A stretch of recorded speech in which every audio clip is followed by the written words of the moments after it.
In some more breaking news coming in, this is with regard to the Udaipur killing case. NIA has now registered a case in this murder. In fact, the accused have been charged with UAPA. Let me, in fact, go across to editor Nikunj, who's joining us at this point in time. Nikunj, NIA is probing the terror angle in this entire case, and now, of course, a case has been registered.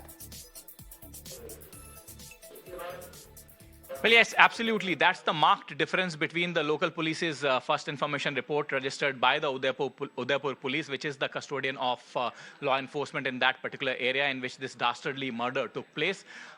They had registered the case under the usual sections of CRPC, which are 302, 435, including criminal trespass at the individual's residence.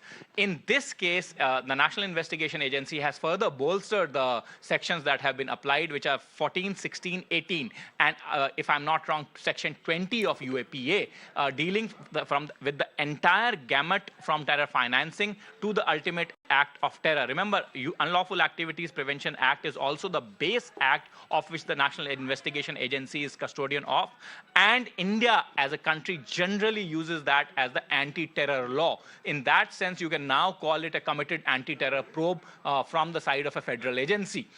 National Investigation Agency quite clearly will also have to now look at the conspiracy angle, having invoked the relevant sections of the UAPA and the entire gamut of conspiracy behind Kanhaiya Lal's, if there was any, will also have to be unraveled by the agency.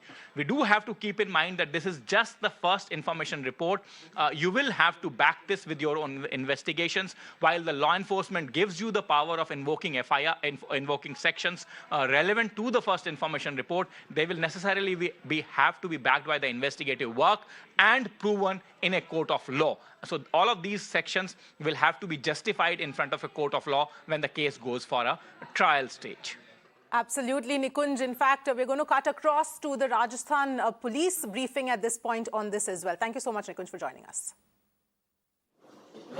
अक्सर नहीं जाएगा जहां तक further investigation का सवाल है अब NIA के साथ मिलकर राजस्थान पुलिस में फर्दर इन्वेस्टिगेशन करेगी मेरा इस पूरे प्रकरण पर इतना ही कहना है आपका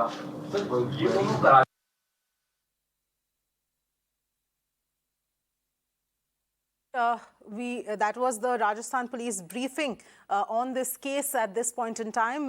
Remember, the NIA is now registered a case at this point in time under various sections of the IPC as well as the UAPA Act as well. In fact, this is with regard to the murder of Kanhaiya Lal in Udaipur, Rajasthan. So those are the latest details here coming in. The NIA team reached the crime spot as well. Remember, there is tension as well in Udaipur over this entire murder case. Of course, the internet has also been snapped. Security has been beefed up as well, increased as well in Udaipur at this point in time. So those are the latest details here coming in. This is the latest here as far as the Udaipur killing case is concerned. The killers are charged with UAPA. The NIA, in fact, took over the probe at this point in time.